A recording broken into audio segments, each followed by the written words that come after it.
Humans, for the most part, don't have a clue. They don't want one or need one either. They're happy. They think they have a good bead on things. Well, why the big secret? People are smart. They can handle it. A person is smart. People are dumb, panicky, dangerous animals, and you know it. 1,500 years ago, everybody knew the Earth was the center of the universe. 500 years ago, everybody knew the Earth was flat. And 15 minutes ago, you knew that people were alone on this planet. Imagine what you'll know tomorrow. As Hollywood is telling us, everyone knew the Earth was the center of the universe, and 500 years ago, everyone knew the Earth was flat. It's more like 5,000 years there was a belief in the creation and workings of our universe that traversed and paralleled similar understandings over many lands and cultures over many centuries as to an understanding and belief of a stationary round or square flat Earth with planets and stars revolving around a centered Earth. We were truly thought to be the center of all things, and we were beholding the kingdom of God inside each and every one of us. Why is this vast and important history of a much different geography and metaphysical existence never taught or even discussed in schools or academia? It is such a huge fabric of our collective historical garment. For 500 years, we've been indoctrinated to believe mostly hidden until now Roman Catholic-based story of a universe that is heliocentric and a universe so vast and distant as to make human reference unfathomable. Just setting out to question what science and history tells us is to invite ridicule, scorn, and the deep questioning of one's own sanity.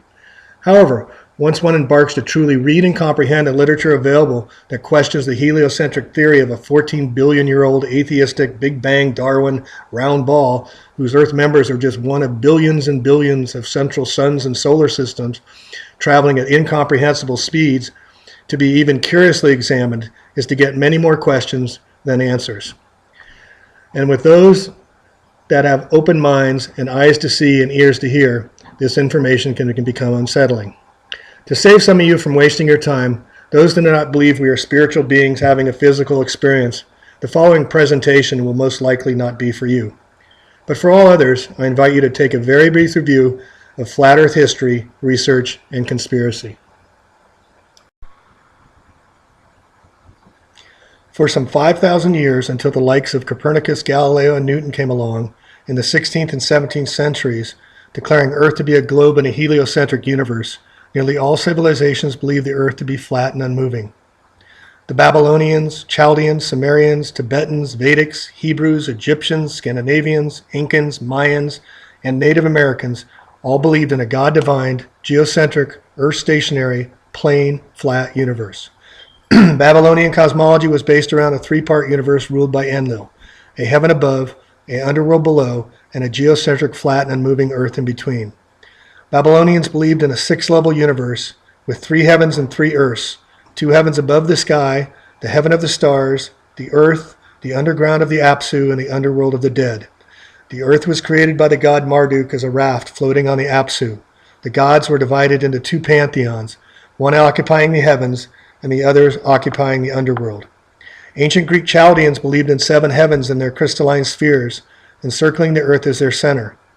Sumerian cosmology believed in a plurality of heavens and earths, of 7 heavens, 7 earths, created by 7 generations of gods, the metal sky vault being made of tin. Ancient Vedic and Buddhist cosmology held that the earth was a disk consisting of 4 continents, grouped around a central mountain, Mount Meru, like the petals of a flower. An outer ocean surrounds these continents. This view of traditional Buddhist and Jain cosmology depicts the cosmos as a vast oceanic disk, the magnitude of a small planetary system bounded by mountains in which the continents are set as small islands. Tibetans also believed in a metallic sky surrounded by an iron heaven. In Celtic mythology, the father god's skull is the dome of heaven, which echoes the Aryan idea that the sky evolved from the head of the cosmic man Purusha, and therein dwelled the earliest Vedic gods. The fear of Chicken Little comes from this ancient cosmology when Celtic leaders feared that the sky would fall on their heads. Ancient Arabics, being great mathematicians, applied their science to cosmology of 7 heavens and a vast universe sustained by Allah. The ancient Norse and Germanic peoples believed in a flat earth cosmography of the earth surrounded by an ocean and a cosmic egg, with a central world tree, Yggdrasil, or a pillar, Irminsul, in the center, similar to the Tibetan beliefs. The Norse believed that in a world-encircling ocean sat a snake called Jormungandr. In the Norse creation, it is stated that during the creation of the earth, an impassable sea was placed around the earth like a ring. In the Finnish Kalevala, the sky is made of the finest steel. In ancient China, the prevailing cosmic belief was the earth was flat and square, while the heavens were round. Chinese astronomers describe the heavens as spherical. Quote, "The heavens are like a hen's egg and as round as a crossbow bullet. The earth is like the yolk of the egg and lies in the center." Yin-yang symbolism representing the circle in the sun and the moon above.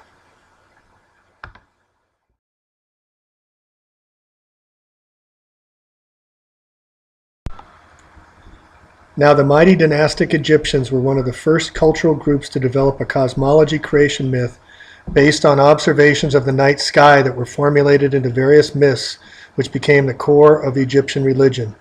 Since its principal deities were heavenly bodies, a great deal of effort was made by the priesthood to calculate and predict the time and place in their gods' appearances. Goddess Nut is often portrayed as a naked female stretched across the sky. The sun god Ra is shown entering her mouth, passing through her star-speckled body, and emerging from her birth canal 9 months later. Thus, Ra becomes a self-creating god, and the universe can therefore be understood as self-creating and eternal. To discount or dismiss the ancients who believed in a flat earth and domed sky is to make a serious error in assumption, for their creations still stand today some 5,000 to 10,000 years later. Even today, with our great technology, science, and engineering, we are at a complete loss as to how they accomplished such incredible feats. Consider the following. The Great Pyramid is estimated to have around 2.3 million stone blocks that weigh from 2 to 3 tons each, and there are even some blocks that weigh over 50 tons. We cannot duplicate nor reason as to how this was done. The outer mantle was composed of 144,000 casing stones, all of them highly polished and flat to an accuracy of 1/100th of an inch, about 100 inches thick and weighing approximately 15 tons each. How these blocks were transported over sometimes hundreds of miles and assembled into the pyramids is still a mystery today. The cornerstone foundations of the pyramid have a ball and socket construction capable of dealing with heat expansion and earthquakes. It has been analyzed and its chemical composition is known, but it can't be reproduced. It is stronger than stone and still holding up today. The Great Pyramid is the most accurately aligned structure in the existence and faces true north with only a 3/60th of a degree of error. The Great Pyramid is located at the center of the landmass of the earth and is built on landfill and is off level by the smallest of margins still today.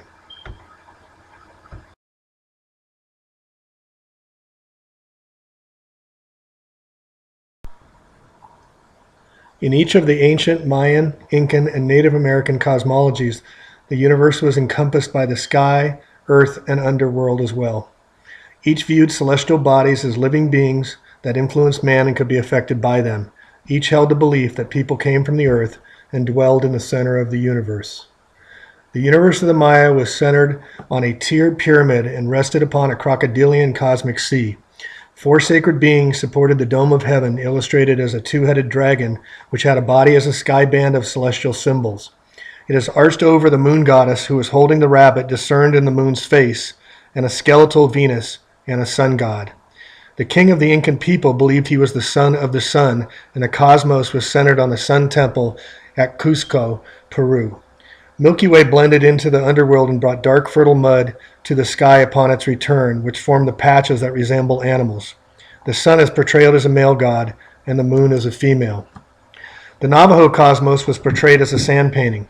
The first hogan, or level, was built in the place the ancestors emerged from and traveled through 3 previous worlds before arising from a hollow reed into this glittering place. The 4 quarters of the world is characterized with color, holy mountain, time of day, and a sacred person. The rainbow god is a guardian, and the sky sparkles with constellations of the Milky Way, symbolized by a band of crosses. Young warriors carry the blue sun and the white moon. Beyond the sky is a land in which the big yellow wind and the big red thunder rule. The world turtle, which is also referred to as the cosmic turtle or the divine turtle, is of a giant turtle or tortoise supporting or containing the world. The theme, which is similar to that of the world elephant and world serpent, we see occurring throughout Chinese, Vedic, and ancient American mythology. In the Cheyenne tradition, the great creator spirit Maheo needs some mud he takes from the coot's beak until it expands so much that only the old grandmother turtle can support it on her back. In the Mohawk tradition, the trembling or shaking of the earth is thought of as a sign that the world turtle is stretching beneath the great weight that she carries. Indians of North America use combs made of tortoiseshell to signify the margin between life and death. According to their beliefs, the cosmic tree emerges from the spine of the tortoise. The 13 shapes of the turtle's back also represented the 13 phases of the moon. In Chinese mythology, the creator goddess Nua cut the legs off the giant sea turtle Ao and used them to prop up the sky after Gong Gong damaged the Bazao mountain that had previously supported the heavens. Mount Kailash in Tibet is the physical embodiment of Mount Meru. For the Buddhist and Hindu people, it was created by the god Indra when a huge herd of flying elephants had displeased him.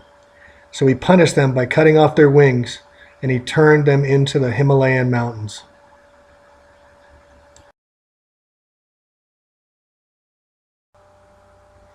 Most modern scholars claim that the Bible teaches an earth flat and rectangular in shape, which is placed on 7 pillars, which in turn are based on a foundation. Samuel Rowbotham, founder of the modern flat earth movement, cited 76 scriptures in the last chapter of his monumental second edition of Earth Not a Globe. The Bible is a composite work over time, so there's no priori reason why the cosmology assumed by its various writers should be relatively consistent, but it is. The Bible is, from Genesis to Revelation, a flat earth book. The Genesis creation story provides the first key to the Hebrew cosmology. The order of creation makes no sense from a conventional perspective, but is perfectly logical from a flat earth viewpoint. The earth was created on the first day, and it was without form and void. On the second day, a vault, the quote firmament of the King James Version, was created to divide the waters, some being above and some being below the vault. Only on the fourth day were the sun, moon, and stars created, and they were placed in, not above the vault. The vault of heaven is a crucial concept. The word firmament appears in the King James Version of the Old Testament 17 times, and in each case it is translated from the Hebrew word rakia, which meant the visible vault of the sky. Daniel 4:10-11, the king, quote, saw a tree of great height at the center of the earth, reaching with its top to the sky and visible to the earth's farthest bounds. This same depiction of a central flat stationary earth with a central tree is found in many other cosmological beliefs throughout history.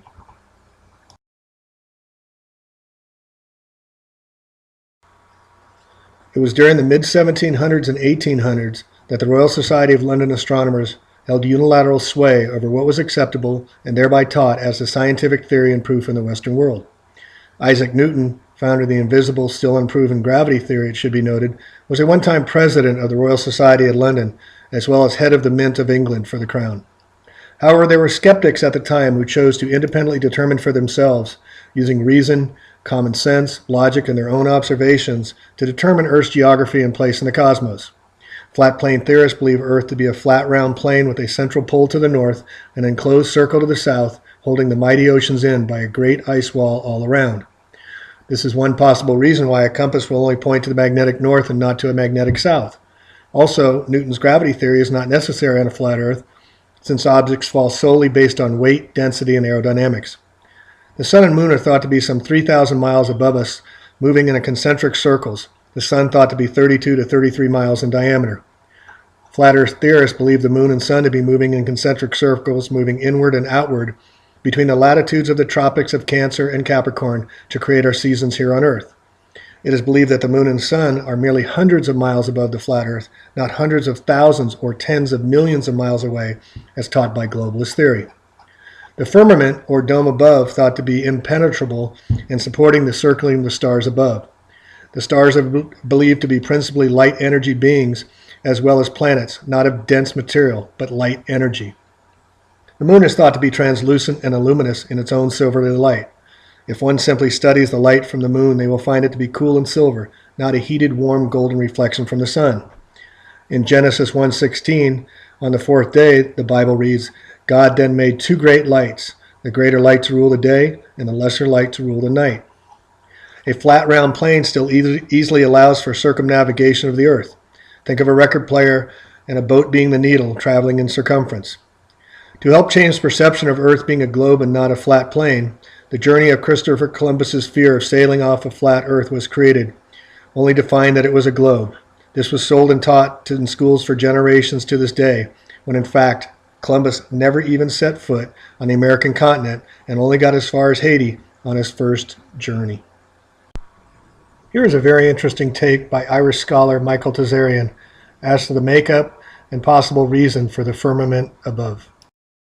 And if you're into people like Nazim Haramein, the great physicist scientist, he's even talked about the fact that the sun is a black hole by which you do the time travel, right? So they may have needed to get out when they got out, etc., etc., etc. There may be all sorts of reasons. But they knew that just in case these beings do exist on Earth, that they're there, they erected what is known as an etheric barrier around the Earth, around our Earth. And the magnetic key of that is the moon.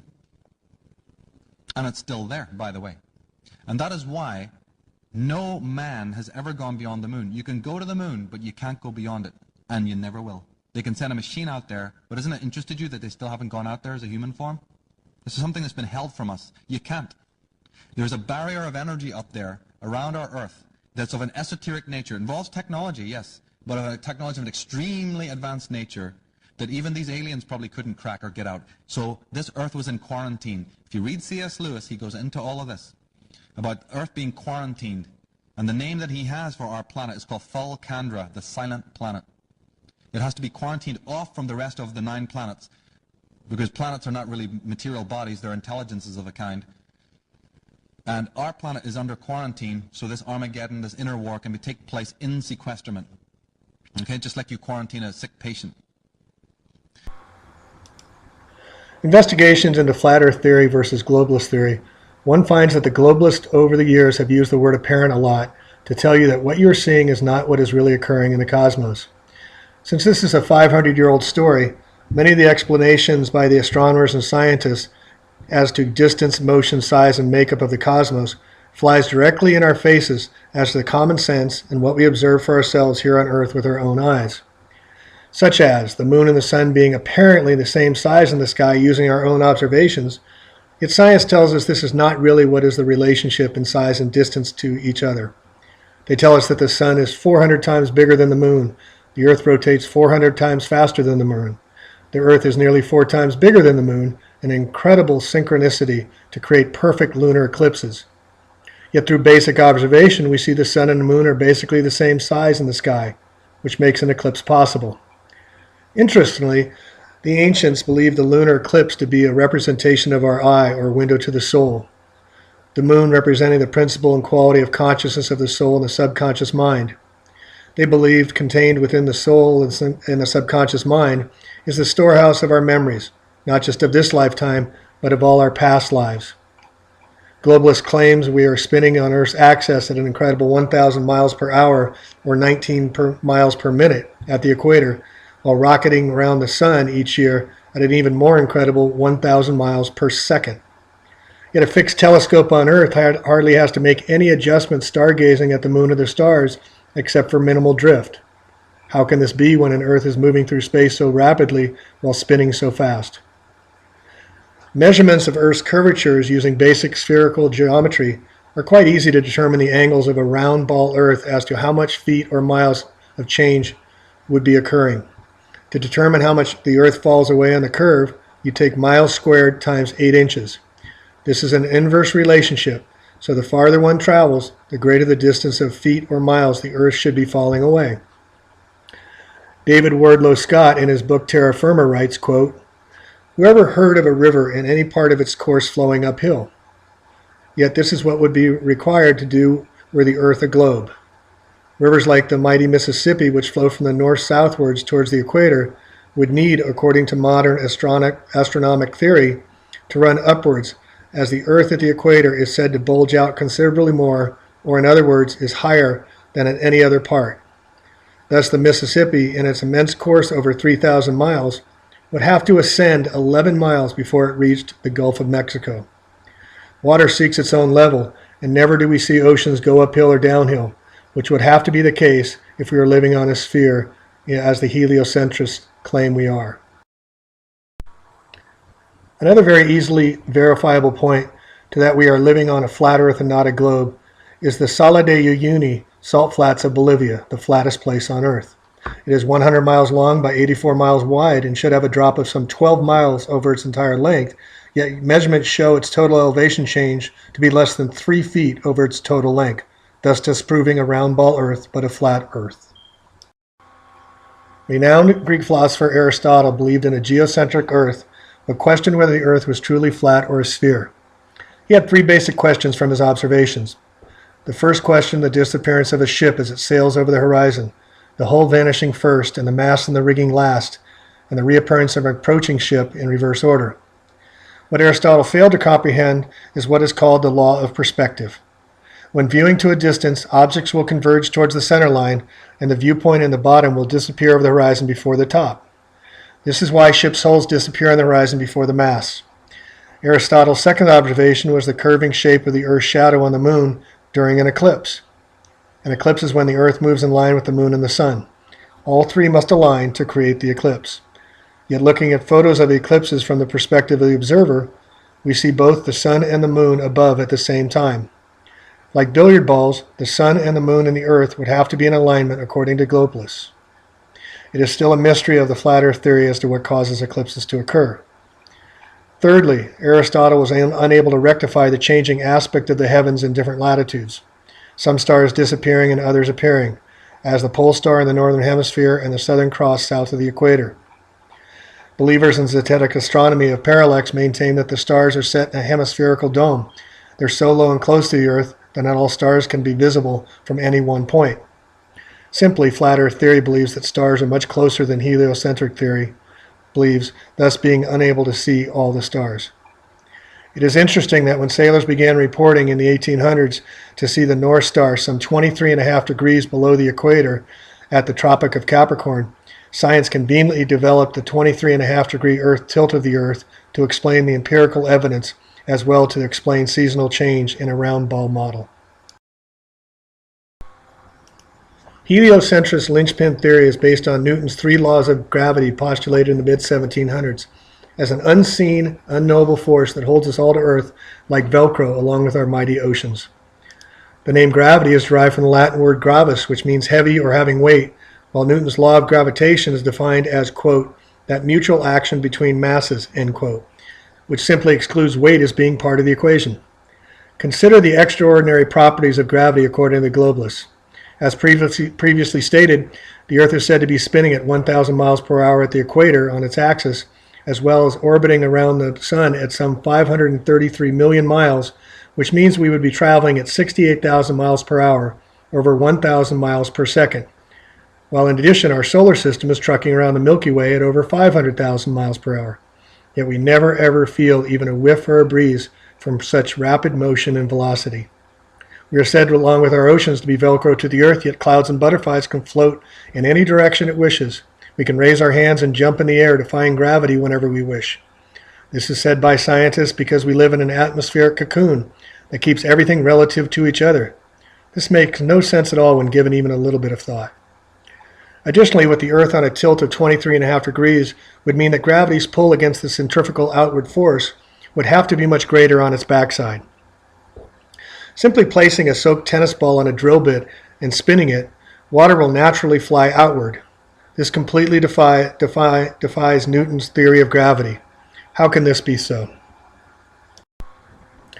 Though flat Earth theorists will be the first to tell you they don't have all the answers, the same cannot be said for the globalists and their 500-year-old story. So let's ask some basic questions and see what we find. 1. Most of us have flown hours on a plane, yet according to spherical geometry, the nose of the plane should be pointing downward to stay with the curvature of the Earth. A jet plane traveling at 500 miles per hour would have to correct for the Earth's curvature of over 1/2 mile per minute, yet never ever does this, proving the Earth is not a globe. 2. The most basic of questions, yet very few ask and even fewer know the answer, according to globalist theory, is what even makes the Earth spin? Here we find little information, but according to science, the Earth was put into perfect rotation after the Big Bang spit out the sun than the sun spit out the Earth some 4.3 billion years ago, where we traveled some 93 million miles away and settled into an elliptical orbit ever since. We are then said to have settled into a perfect Earth rotation that has kept the same nearly exact spin since that time. The reason the spin is so consistent is due to what science calls, quote, the conservation of momentum, using the analogy as to when an ice skater brings in her arms and accelerates. That's it. That's the entire definition. 3. How can we see the same face of the moon all the time if it rotates? The moon is said to rotate on its axis every 27.3 days, yet how can it rotate and we not see the backside? Astronomers tell us, depending on the source, that it's either because we're in perfect synchronicity with the Earth spinning at 1,000 miles per hour while the moon spins at 10 miles an hour, or it rotates like a clock face, which would mean the moon is really a disk, not a sphere. 4. With a 23.5-degree tilt of the Earth, the Antarctic is much closer to the sun most of the year, yet has 6 times the ice mass of the Arctic. How is this even possible? 5. We are told that the Earth is closer to the sun in January by some 3 million miles due to its elliptical orbit, yet the northern hemisphere is colder in the summer. How is this even possible? 6. Back to Newton and gravity. Astronauts are said to walk in near weightless space at 130 miles above the Earth, which means gravity dissipates the one travels further from a mass. Newton's law says size matters in relativity and determines the extent of gravitational pull. Yet the moon is 1/4 the size of the Earth and 1/6 the gravitational pull, yet moves our mighty oceans up and down twice a day and causes the shape of the Earth to be elliptical. How is this possible? Additionally, the tides are not uniform. At Port Natal in England, the rise and fall is 6 feet, while 600 miles up the coast at Beira, the rise and fall is 26 feet. This effectually settles the matter. The moon has no influence on the tides. 7. Earthrise is one of the most famous photos of modern times. If Earth is said to be 4 times larger than the moon, shouldn't Earth be 4 times larger than the official NASA photos taken from the moon of the Earth? 8. To this day, no commercial airlines fly over the Antarctic, even though flight times between some continents would make it many hours shorter. Only in 2011 was Sir Richard Branson able to get permission to run flights over the North Pole, saving several hours. Curiously, there are no reports of anyone ever circumnavigating the poles going from north and south. The Antarctic is strictly governed since 1959 by the United States and UN through the Antarctic Treaty System, or ATS. Community could set aside the Arctic for peaceful purposes only, and that the nations in the Arctic could agree that that is a common interest, that they all have a common interest in managing the Arctic for peaceful purposes only. It's not an issue of economics, it's not an issue of environmental protection, it's an issue that crosses all of these uses and interactions. The Antarctic Treaty Summit, convening on the treaty's 50th anniversary, is to ensure the treaty stays in place. But it's also to showcase to the world an agreement in which sovereignty claims have been set aside. The lesson from the Antarctic Treaty is it matters not what your political system is, and it doesn't actually matter what your culture is, because there are some fundamental principles about the way in which people want to live that can actually underpin the way in which governance functions for the common good. And the Antarctic Treaty is the best example that we've had so far of how to work together. Today, when the major challenges for civilization, climate change, depleted resources, are not national but global issues, there's ever-increasing pressure to find a new model for governance. The Antarctic Treaty could be it. The question is, what's happened since then within the treaty system? Now, one of the provisions in the treaty under those environmental protocols deals with tourism. And I want to talk to you a little bit about that, because we are all going to be directly affected by that. As I said to you earlier, the area of the Antarctic Treaty that it covers is any area south of 60 degrees south. So when this ship reaches that location, we are covered under those provisions. This ship cannot burn heavy fuel. south of 60 degrees. This ship cannot carry heavy fuel south of 60 degrees. So the captain and the engineers have calculated very carefully how much heavy fuel they have on board, and they will be burning that off before we get south of 60 degrees. When we are south of 60 degrees, please, no food on the outside decks. You saw some pictures of birds earlier. If the birds come in, if you're out on the deck with food, and that bird comes in, you're in violation of the Antarctic Treaty under the U.S. laws, because this company operates from a U.S. company, so they have a permit from the Environmental Protection Agency to come here. No waste over the sides. And please be careful if you're outside with a container on, with your coffee lid on it, please. Be careful with the wind that doesn't get blown off. No smoking on the outside decks when we're south of 60 degrees. There'll be a location. 9. The Statue of Liberty in New York stands 326 feet above sea level and on a clear day can be seen as far as 60 miles away. How can this be when basic spherical geometry says it should be some 2,074 feet below the horizon? This once again proves the Earth is not a globe. And 10. Why have geocentrists never corrected the use of incorrect language to describe a spinning globe, Earth, traveling around a central sun over the centuries?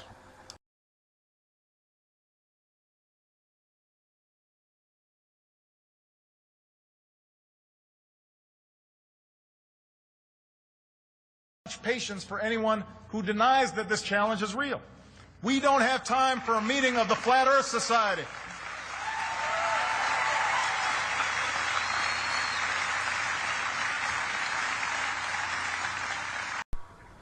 As stated previously, most of the 7 billion people on this world are absolutely clueless as to flat Earth theory going back thousands of years.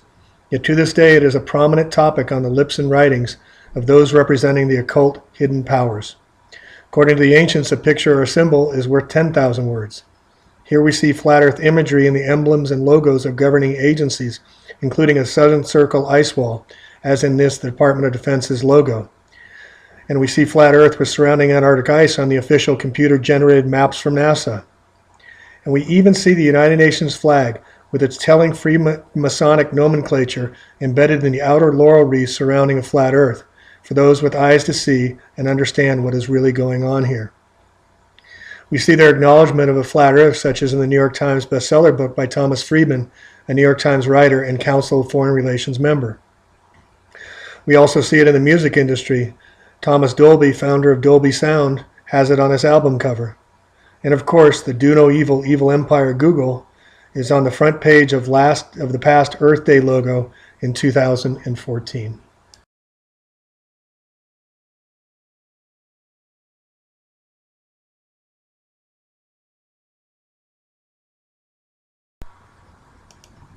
Like will be expanded upon in more depth a little bit later, the powers that run NASA are also the same powers that run our historical institutions, governments, and modern religions. They are all sun occult practitioners. This is why the story was changed when books first started being made available to the public in the 15th and 16th centuries. Here we see the emblem of an Apollo mission with the sun most prominently displayed, with the sun god Apollo riding his chariot and horses to a much less prominent moon mission. NASA's history dates back to October 1st, 1958, when it was founded, and from the beginning and 25 years hence, one Werner Magnus Maximilian Farah von Braun ran NASA's Saturn rocket program from the first Mercury missions through the alleged Apollo missions to the moon. Just as NASA was beginning to be developed to allegedly counter the Russians, who were said to be the first in space, resulting in the Great Space Race, von Braun had plenty of time to go to Hollywood and collaborate with Paramount Pictures and Walt Disney to sell space travel to the public. Man in Space was the pre-programming of the public to accept vast sums of expenditures to counter the Cold War evil empire. It is common knowledge that before coming to NASA, von Braun was the Wunderkind leader of the V-2 or Vengeance 2 rocket program for the Germans during World War II. According to a 2011 BBC documentary, the attacks resulted in the deaths of an estimated 9,000 civilians and military personnel, while 12,000 forced laborers and concentration camp prisoners were killed producing the weapons. As the V2 or Vengeance weapon explosions came without warning, the British government initially attempted to conceal their cause by blaming them on defective gas mains.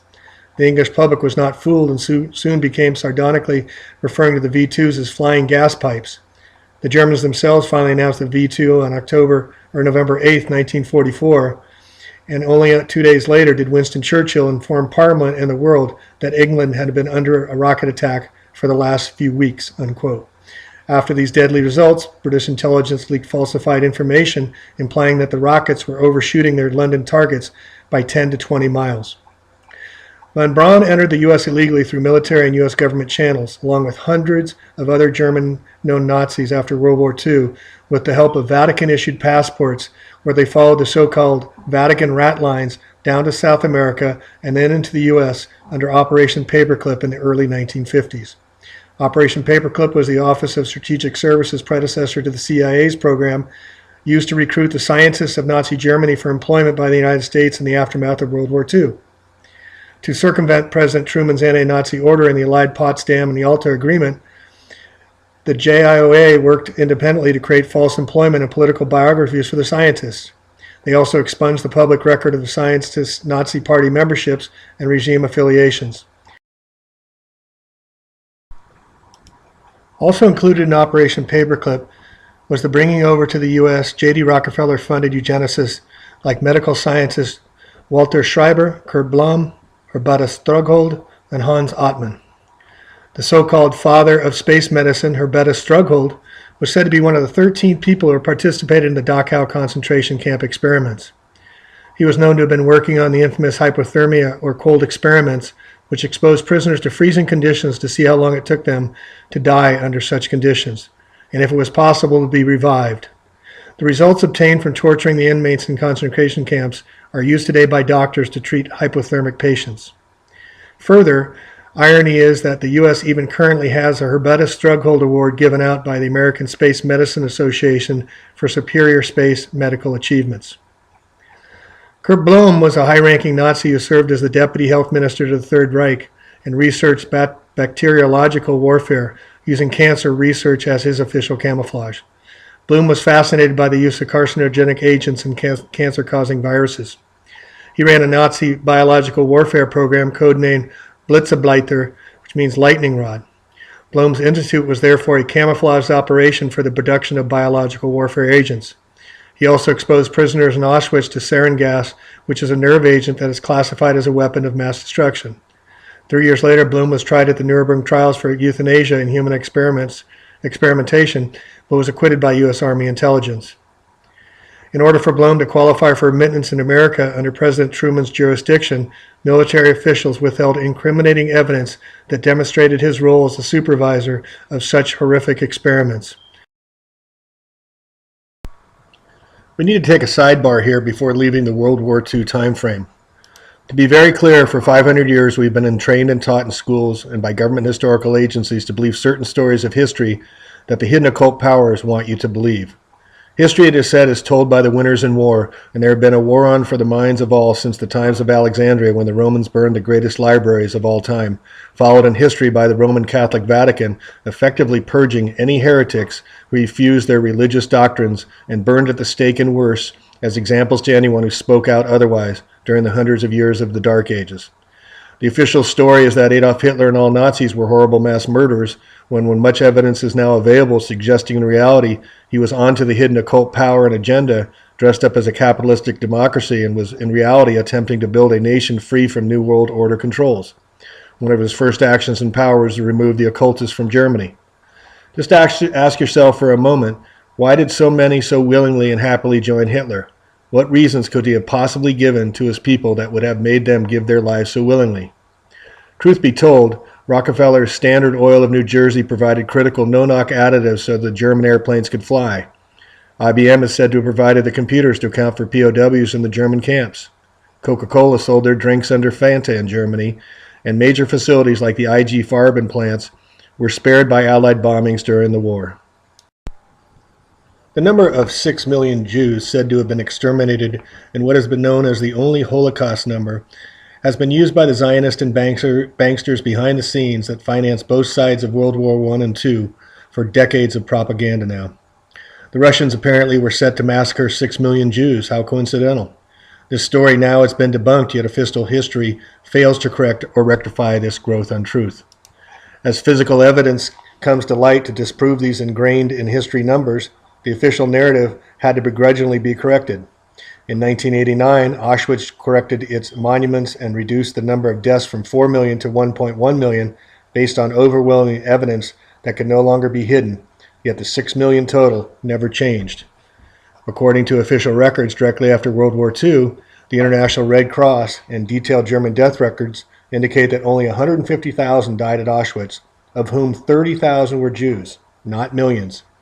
Where's the academia historians at our major universities correcting this gross error in newly revised historical fact? It is still illegal in some European countries to even question the official narrative of the Holocaust hoax. The facts are that throughout World War II and after the war, the U.S. and Great Britain were completely aligned with Uncle Joe Stalin, who during his reign of terror murdered between 20 to 50 million of his own people. Yet you never hear about this. This was with full knowledge and complicity of the U.S. government and military officials.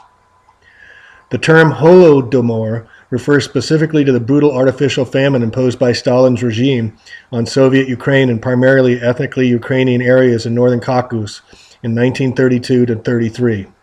In 1945, General Dwight Eisenhower ordered that Operation Keyhole be put into effect. This involved the rounding up and shipping back to their countries of origin all the refugees from communism, men, women, and children, soldier and civilian, male and female, even though many of them had been fighting on our side during the war. Since all of Eastern Europe was then under communist domination, sending these people back was quite literally a sentence of death, some by immediate execution and the rest by slow extermination from overwork and malnutrition in the Soviet slave labor camps in Siberia. These people were rounded up at bayonet point and forced into freight cars and shipped off to their terrible fate. There was no accurate count kept, but the minimum figure was 2 million people and the maximum of 5 million people. After the war, millions more Germans died by starvation and disease in a ruined society, and 1.5 million German soldiers died in Eisenhower's Andersonville-like death camps under the infamous and barbarous Morgenthau-Baruch plans. The recent book Hellstorm by Thomas Goodrich is a must-read and tells the revisionist history of the U.S. directly involvement after World War II. The book lays out vividly and in great detail how the U.S. and specifically General Dwight D. Eisenhower reclassified some 1.2 million captured German POWs from POW to DEF, which stood for Detained Enemy Forces. The reason was so that he could get around having to provide food and medical aid to German prisoners, as was required by the International Red Cross and the U.S.-created Geneva Convention. Today we see the same banksters backed by Zionists in our Congress making unveiled threats of mass destruction, and a very, very large mirror is needed to shine light on who really is and has been the bad guys for centuries.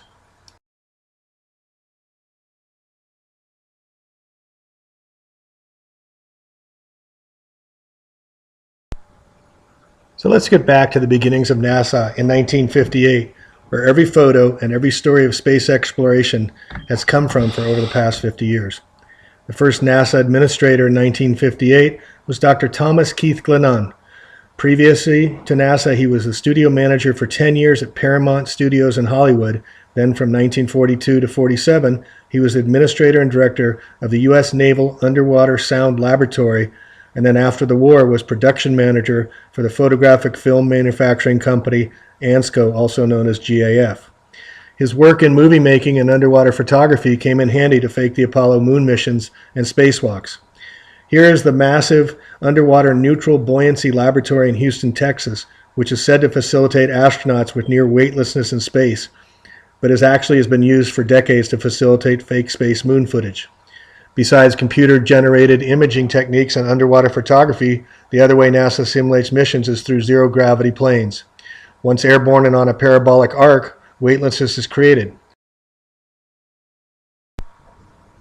Here in this alleged video of astronauts in the space shuttle up in space 130 miles floating around freely in zero-weight gravity. Note how you can clearly see the crotch-climbing harnesses around the astronauts, as well as a shoulder harness in the bulk of their shirts. NASA can hide the wires, but cannot hide the obvious suspension apparatuses that allows them to flip and float about. This technology has been around since the beginning of the alleged space race, as can be seen from this footage from a Russian documentary about space travel made in 1957. This is just one more example of what we are shown today has existed in secret much longer than we are told. Но что это? Человек летает? Ну, конечно, ведь тяжесть исчезла.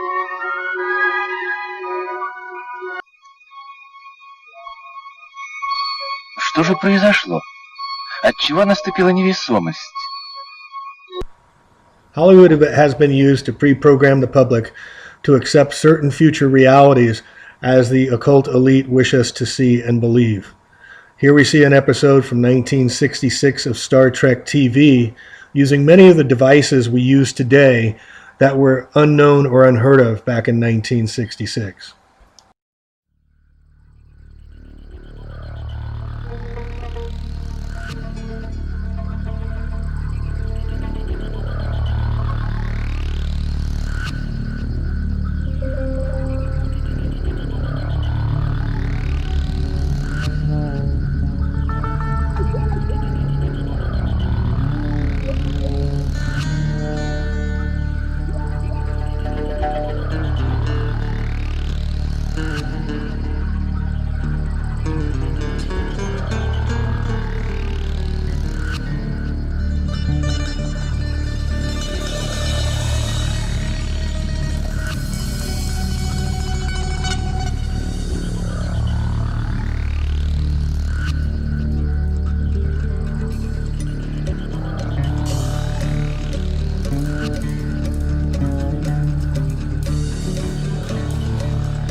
Trivia buffs should love the fact that Lieutenant Uhura of Star Trek fame, Nichelle Nichols, then went on to be a chief recruiter for NASA of the alleged astronauts in the late 1970s into the late 1980s. Her recruits included the first African-American astronaut, Sally Ride, the first female astronaut, and Judith Resnick, who was alleged to have perished during the launch of the Challenger on January 28, 1986. We accept CGI, or computer-generated imaging, of movies like the recent Clooney-Bullock collaboration of the space film Gravity as being created in Hollywood, yet how hard would it be to fake NASA footage as well from the space station with yesterday and today's CGI capabilities? Fortunately, digital photo analysis advanced, so going back to official NASA photos, like this one of the alleged round ball Earth, shows many duplications that could not have possibly occurred were it a real photograph taken from space. And does anyone seem to care that for over 2 decades now, we are always seeing the exact same photograph of Earth?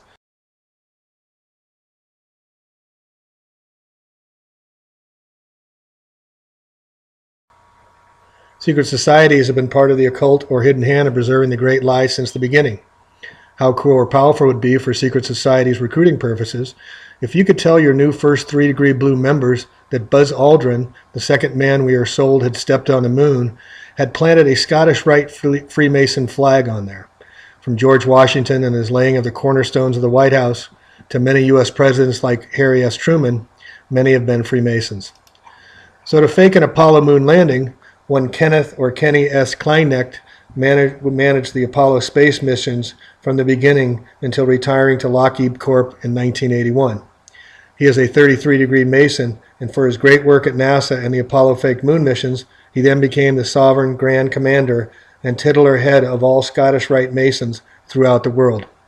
Make no mistake, the powers that run NASA are co-joined, run, and controlled by the military and secret societies of the New World Order, and always have been in modern times. using Hollywood, whose name comes from the holly tree used by the ancient Druids for black magic, as well as known celebrities to promote their sun-worshipping Horus snake ways, as they show off their serpent tongues to mock those without eyes to see or ears to hear the hidden truth about what is really going on in our world today.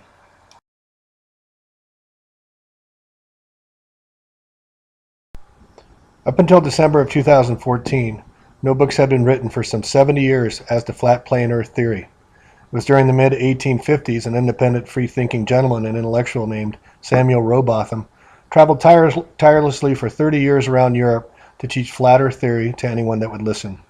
He wrote the book Zetetic Astronomy, Earth Not a Globe, as well as began the International Flat Earth Research Society. Zetetic comes from the Greek language meaning to proceed by inquiry and/or investigation. Following his death, Lady Elizabeth Blount, wife of explorer Sir Walter de Soddington Blount, established the Universal Zetetic Society. The society published a magazine, the Earth Not a Globe Review, and remained active well into the 20th century. William Carpenter continued on with Rowbotham's work as well.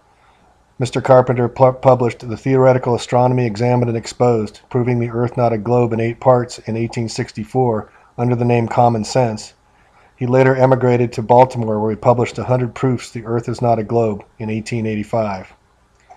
In 1901, David Wardlaw Scott published Terra Firma, the Earth Not a Planet, provided from Scripture, Reason, and Fact. In the United States, as Einstein's theory of relativity was beginning to be promoted as scientific genius by the Royal Society of London, a very brave and intelligent man named Gerard Hickson took to the task to debunk the modern astronomers' heliocentric theories from Copernicus to Einstein. In his excellent little-known book, Kings Dethroned, he matter-of-factly proves the mathematical flaws and erroneous assumptions built upon when inventive theory made the proposition that the Earth was a sphere and not a flat, and rotated around the sun, and was not Earth-centric. This is a must-read for anyone to truly understand how science and astronomy has got it so wrong for so long. He was followed by Wilbur Voliva, who preached the flat Earth science in Zion, Illinois for over a decade, until the first space launches in the late 1950s and early 60s appeared to prove flat Earth theorists wrong, yet he continued to believe in and preach the flat Earth cosmology. In 1956, Samuel Shenton started the Flat Earth Society, and he too spent many years traveling around Europe, convincingly teaching flat Earth theory despite tremendous ridicule and scorn from newspapers, yet rarely losing an argument to round-ball heliocentric arguments and alleged proofs. In the 1970s, across the pond, Charles and Marjorie Johnson took up the cause, and determined to follow on Mr. Shenton's work, they published the Flat Earth News. Suspiciously, their home was burned down by an arsonist, and all their research and documentation, as well as their historical records, were lost in the fire. Sadly, Marjorie died shortly thereafter, and Charles died homeless and poor. Yet now, some 40 years later, a 30-something Eric Dubay has revived the conversation as to facts and myths of heliocentrism versus geocentrism. In his must-read book, Flat Earth Conspiracy, published in December, he emphatically proves viable evidence of a flat Earth, as well as showing evidence of 500 years of a globalist conspiracy.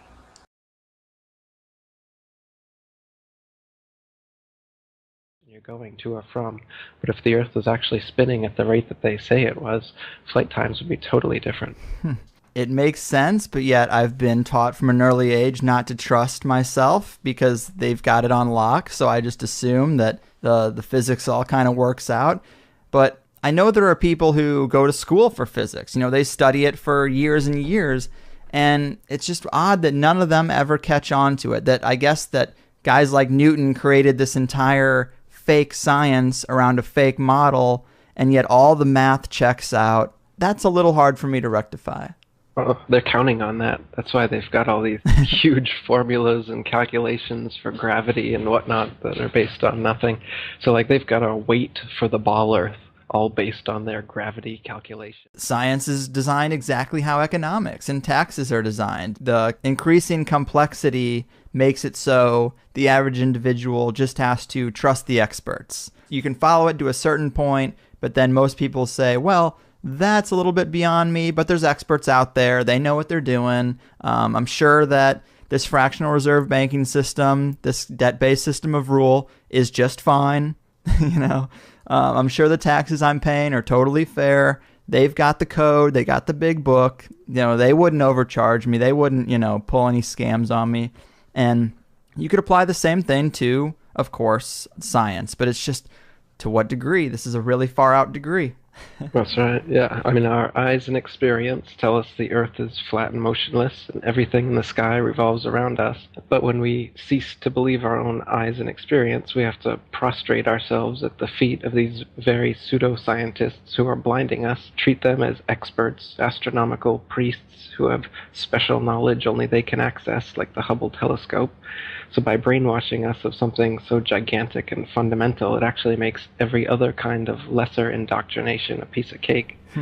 Earth being the flat, fixed center of the universe around which everything in the heavens revolves gives a special importance and significance not only to Earth, but to us humans, the most intelligent among the intelligent designers' designs. By turning Earth into a spinning ball thrown around the sun and shot through infinite space from a godless Big Bang, they turn humanity into a random, meaningless, purposeless accident of a blind, dumb universe. So it's like trauma-based mind control, beating the divinity out of us with their mental manipulations. People are always asking, why do they do this? Other than the obvious profit margin motive, NASA being the biggest black budget black hole in existence, sucking in over $30 billion taxpayer money for the fake moon landings alone. Nowadays, hundreds of billions of dollars, and not just NASA, but RASA and all the other fake space organizations around the world, giving CGI images for hundreds of billions of dollars. So this modern atheist Big Bang heliocentric globe Earth chance evolution paradigm spiritually controls humanity by removing God or any sort of intelligent design and replaces purposeful divine creation with haphazard random cosmic coincidence. And so by removing Earth from the motionless center of the universe, these Masons have moved us physically and metaphysically from a place of supreme importance to one of complete nihilistic indifference. If the Earth is the center of the universe, then the ideas of God, creation, and a purpose for human existence are resplendent.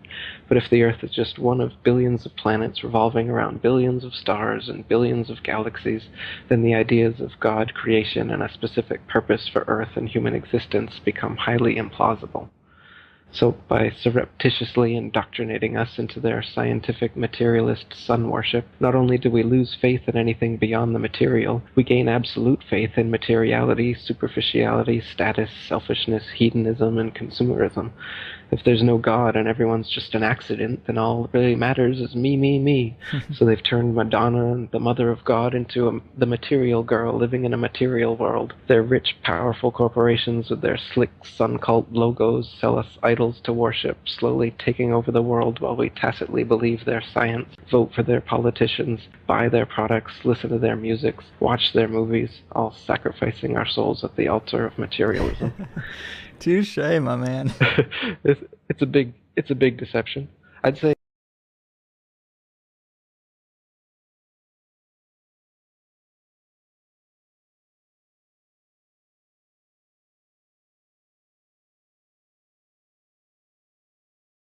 So he was the Most High at 12 noon. And so Horus walks across his 12 steps. So we say the same thing today. Same thing. We have 12 Horuses. But instead of H-O-R-U-S, we make it H-O-U-R-S. Becomes hours, changing the U and the R. Now it becomes 12 hours. No, it's 12 Horuses. And Horus represents light. The sun represents light. Light in Latin is Lucius. Lucius, when personified as a god, becomes Luke. And this is why you have Luke Skywalker. And he walks across the sky and meets his evil brother, Darth Vader, or in the Egyptian religion, Set. He was the god of darkness. The prince of darkness was Set. Why? Because it got dark at sunset. So the whole idea is that it's the whole world that we live in is based on Egypt, Mesopotamia, ancient Greece, ancient Rome. All of the stuff that we live in this world is based on ancient religions and cults and secret societies and Masonic orders, and the people of this world have no idea in the world what's going on. I've spent 48 years studying occultism, mysticism, words, terms, legal terms, government, international banking, theology, religions. I'm telling you, there's a world of knowledge you have never been told. That's been right there for you, but it just never occurred to anyone to sit down for 48 years and study this stuff in the dark. I mean, I have a high respect for all religions, for all belief systems, but I'm telling you, it needs to be based on wisdom and knowledge. Let me give you an example in the Old Testament. The following segment comes principally from the work of Dinesh at musicoftheancientsblogspot.com. Quote, "The Bible is a complete Masonic work compiled of Jewish, Egyptian, and Eastern mysticism. The words of Jesus come from the ancient oracle scrolls of Egypt. All the characters are archetypes of the human psyche and nothing more. Horus, the virgin-born redeemer of the Egyptians, came into the world to destroy the enemies of the great god Ra. Therefore Horus changed himself into the form of the winged sun disk and took with him the female goddess Nekabet and Uatitchit in the form of two serpents. Here we see the 7 sacred planets around 2 pyramids, one inverted. Pyramid meets fire in the middle. The triangles represent the as is above, so is below teaching of the ancients. The serpent, or Ouroboros, represents the shedding of skin, or rebirth, in the infinite cycle or circle of creation. After their successful war upon the enemies of Ra, Horus commanded Thoth, the god of secret wisdom, that the winged sun disk with the erect serpents should be brought into every sanctuary of all the gods of the lands of the south and the north. It should be noted that some of the earliest Christians, called the Ophites, actually worshiped the serpent. In the New Testament, Jesus says, quote, 'Be wise as serpents,' end quote. And of course, Moses raised up the brazen serpent. The reason being is that the serpent draws on a very interesting analogy with its habitudes of life. Its rebirth through the shedding of skin, the spiral coiled shape which is often depicted as 7 coils culminating to its head, which depicts the creative life force. To this day, we still see the powers in control of our world use these images to have effect on our psyche or soul. The dark force that creates the illusion of its power is ultimately a reflection of our collective psyche." End quote. All of the creation stories of the world speaks of this group who hides the sacred teachings from the world. It is the story of Osiris being cut up into the 14 pieces scattered across the Nile. Isis finds all the pieces except the penis, which she replaces with a gold member. This is the true meaning of the cry of Isis or crisis, and why most religions, especially Roman Catholic Christianity, are principally sun worshippers.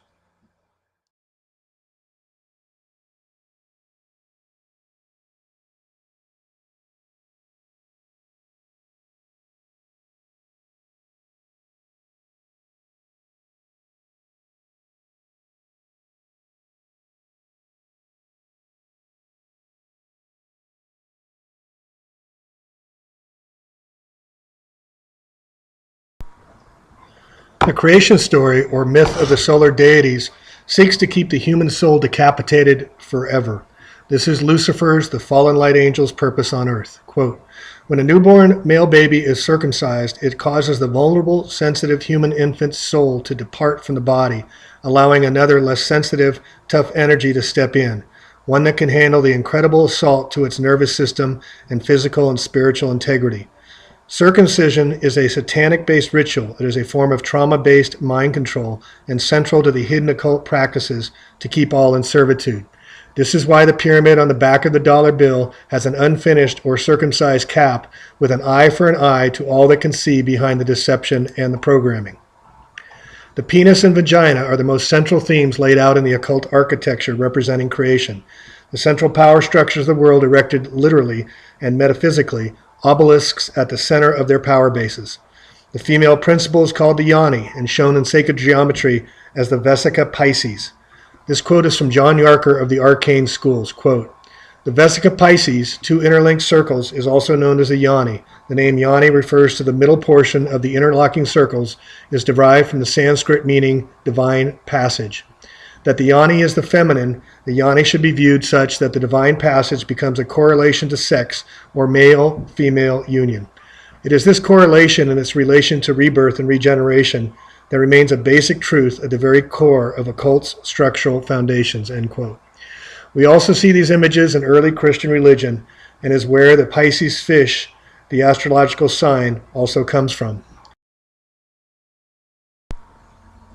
All throughout the major power centers of the world, we see the obelisk penetrating the Vesica Pisces, or Yoni. This is not by accident, but by serious intention of design, planning, and building of hundreds of years of architecture that still applies to us today as symbolic imagery of the hidden forces over all of humanity. The Vatican, the City of London, and Washington, District of Columbia are all individual city-states beholden to no country. Each has its own constitution, mayor, bank, post office, and CEO of the corporation. The current president of the all-caps United States of America is Barack Obama. Please look up the Organic Act of 1871 to understand how this came to be. Also, look up the definition of what exactly the District of Columbia is and what it is named after. All roads still lead back across the pond to the City of London, back to Rome in modern times. Is it any wonder why males are still obsessed with their phallic symbolism of male superiority to this day? When we look out into the cosmos, the universe, we are actually looking at a reflection of the vastness of our own being from which we are not separate. The genius that has made the brilliance of all the cosmos and nature is the same intelligence that operates within us, however dormant or unrecognized it may be. Again, this is from Dash at the Music of the Ancients, blogspot.com. The sun is the electric conscious impregnator of nature, the moon the magnetic subconscious.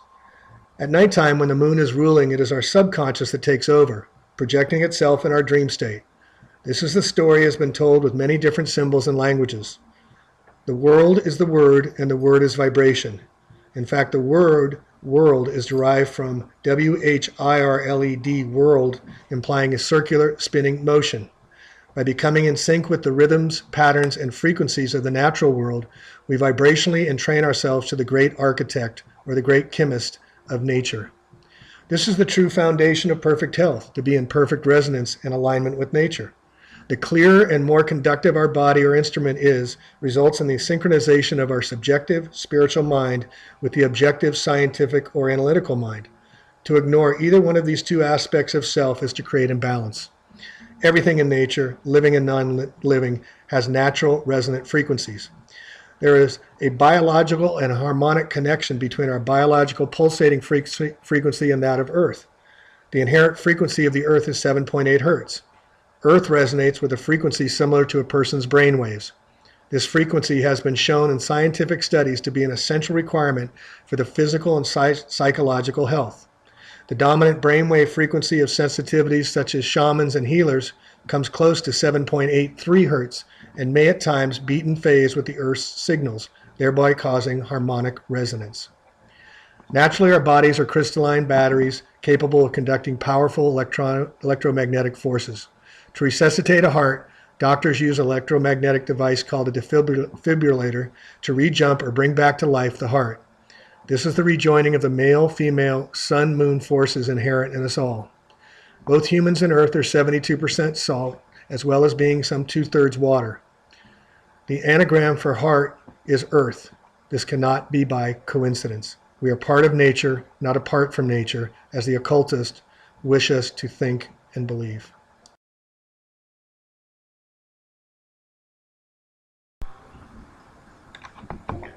The number 7 plays prominently in sacred geometry, as well as in the vibrations of music as it relates to Pythagoras' music of the spheres, energy of the stars, and physical human form. There are 7 sacred planets, 7 major levels of the chakra, 7 days of the week, 7 notes of an octave on a piano, and the 7 primary colors of the rainbow relating back to the 7 sacred planets. There is also 7 unions of the 2 coiled serpents with solar wings, as emblazoned in the logo of the Caduceus staff used by Western medicine. We see these 2 entwined serpents representing our DNA coiling up through the 7 chakras, or major energy centers of the body.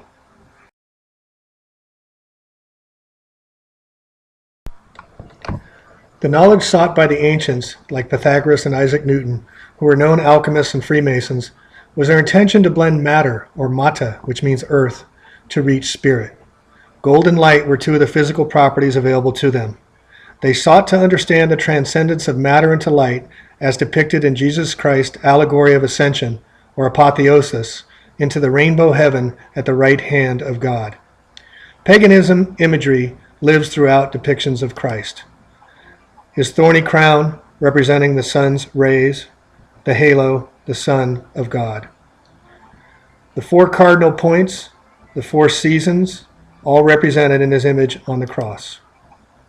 The allegory of the crucifixion itself is an attempt to prevent the unification of form and consciousness to attain enlightenment through the power of mind.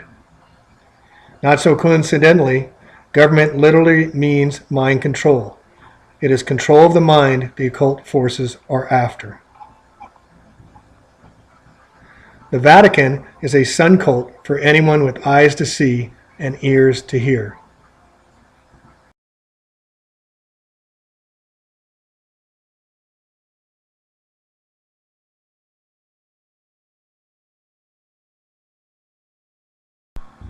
They are even as so brazen as to hold their religion on a sun day.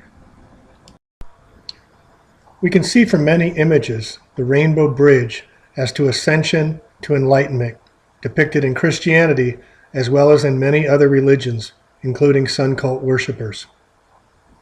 It is the way to higher consciousness, we are being shown and told. Even on the United States Capitol's inner dome, we see where George Washington was depicted by the architects in the 1800s on his ascension or apotheosis using the rainbow bridge to heaven above. Note he is purposely placed at noon on the sundial. Washington was also a Freemason, as were many of the founding fathers.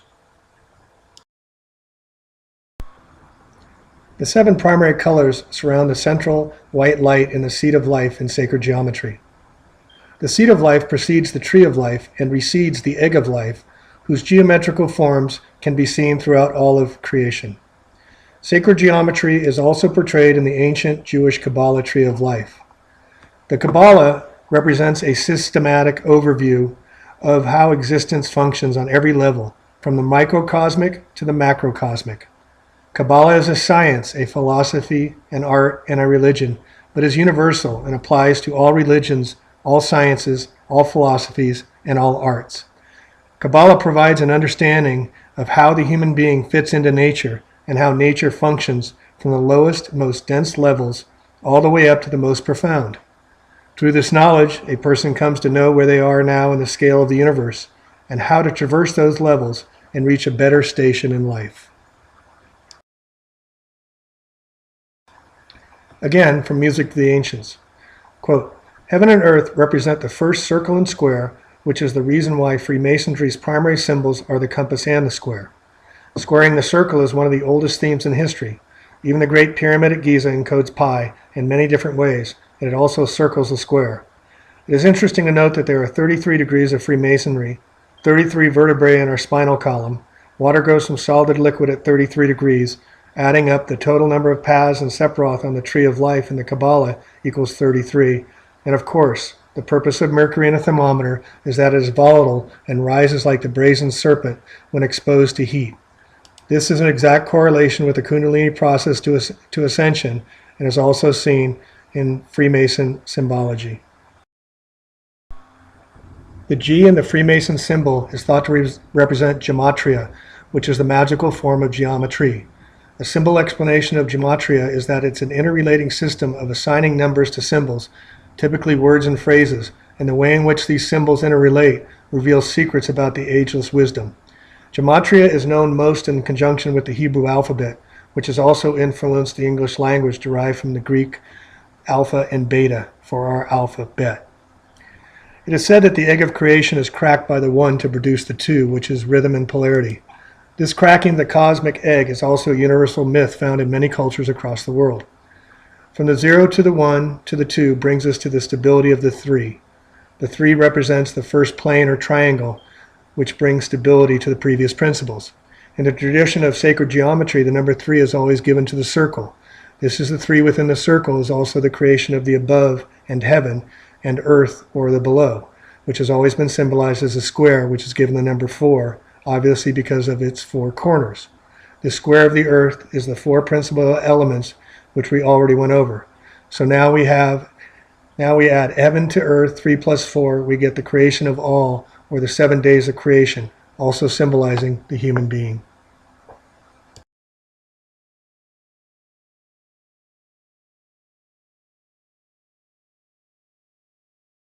schmucks interested to go out with the movie stars to watch a ball game. Not me.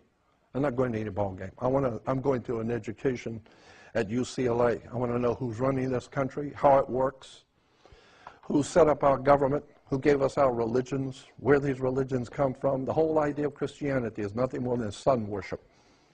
I mean, the sun is our risen Savior. Of course the sun is your risen Savior. God's sun is our, you don't own the sun. Africa doesn't own the sun. So who owns the sun? Well, obviously God owns the sun. Well, then it's God's sun. And God's sun is the light of the world. Of course the sun's the light of the world. What the hell else lights the earth if it isn't the sun? So God's sun lights the world. He's the light of the world. He's our risen Savior. Of course it's your risen Savior. If it doesn't rise, you're dead in 6 weeks. So wait till it don't come up. And you'll see it is your Savior. And the sun, the Egyptians said the sun gives off energy. And energy is life. That's why you have the life of a battery. When the battery goes dead, there's no energy. So the Egyptians said the sun is pure energy.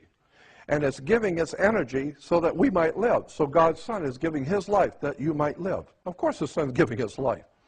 It's giving its energy so that you can grow and the plants can grow.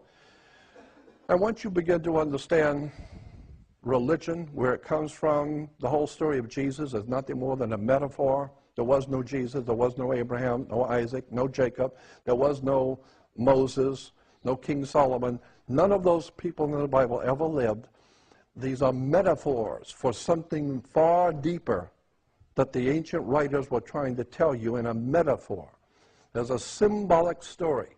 And if you don't get the symbolism, you will go for your whole life in trouble because you didn't know how to read the symbols. You don't know what's really going on behind the scenes. You drive down through Los Angeles.